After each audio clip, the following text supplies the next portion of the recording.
Time to talk dogs, Georgia Bulldogs, and we can't do that without Marc Weiszer of Online Athens and the Athens Banner Herald. Marc, thanks for Skyping in. Sure, good to be with you. While the Aggies were the only team that beat Alabama last season, there's no question Georgia also should have, leading the Crimson Tide 21-10 with under 22 minutes left in the SEC title game. Marc, is the greater Athens area recovered from that 32-28 loss?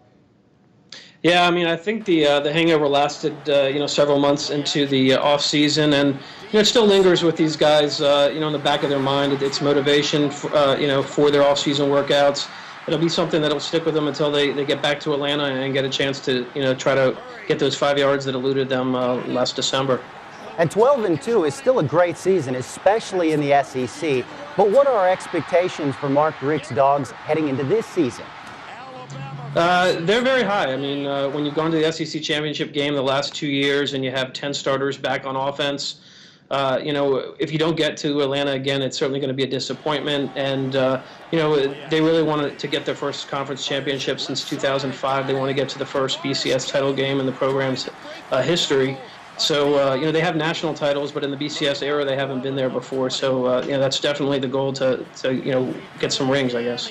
You mentioned that offense, so let's stay there. Last year, Georgia had the best offense statistically in school history. They returned those starters, and of course, the big one is fourth-year signal caller Aaron Murray. How can this year's squad eclipse last year's numbers?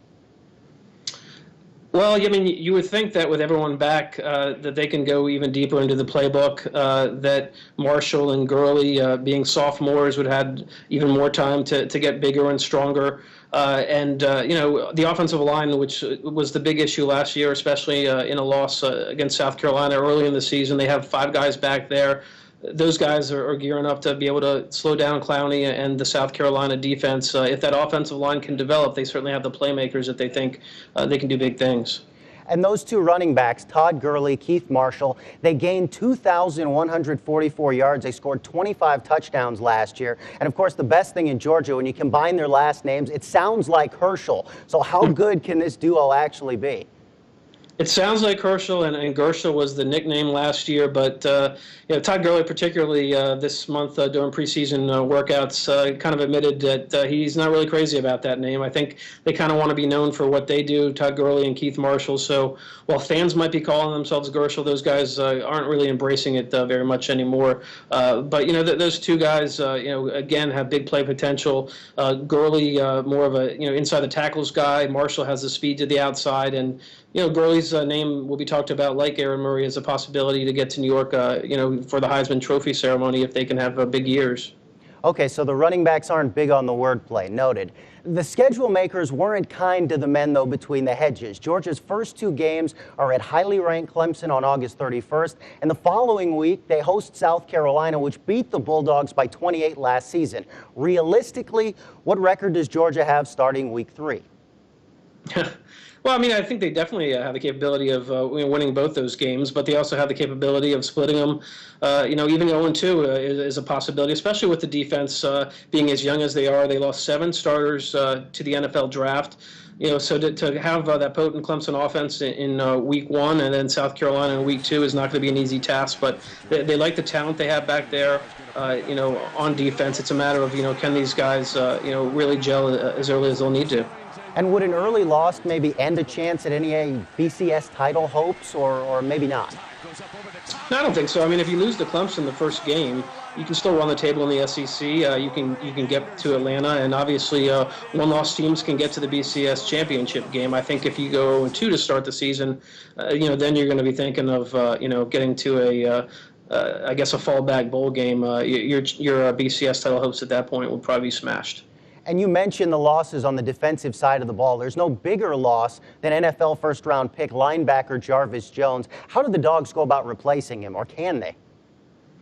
Yeah, I mean, they have the next guy, kind of ready to go, and that's Jordan Jenkins, a sophomore who had 5 sacks last year.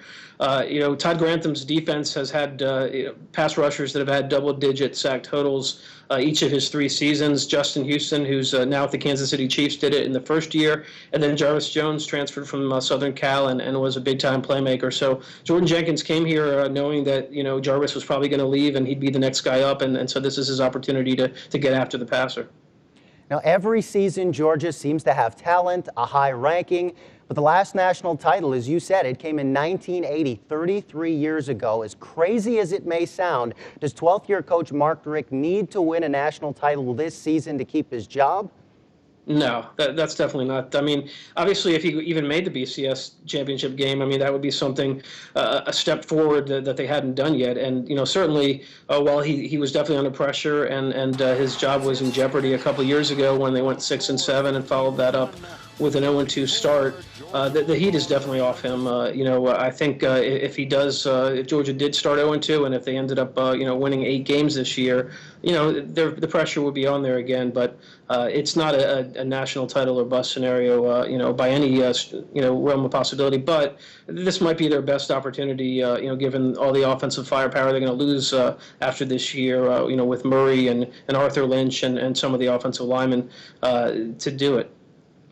Unfortunately, or maybe fortunately, for the second straight season, the Aggies and Bulldogs won't play unless they meet in the SEC title game or a bowl game. So, Marc, we appreciate you passing some Bulldog wisdom on to College Station. No problem. Good to be with you. Now we'll toss it back to Luke with more Aggie Sports Overtime.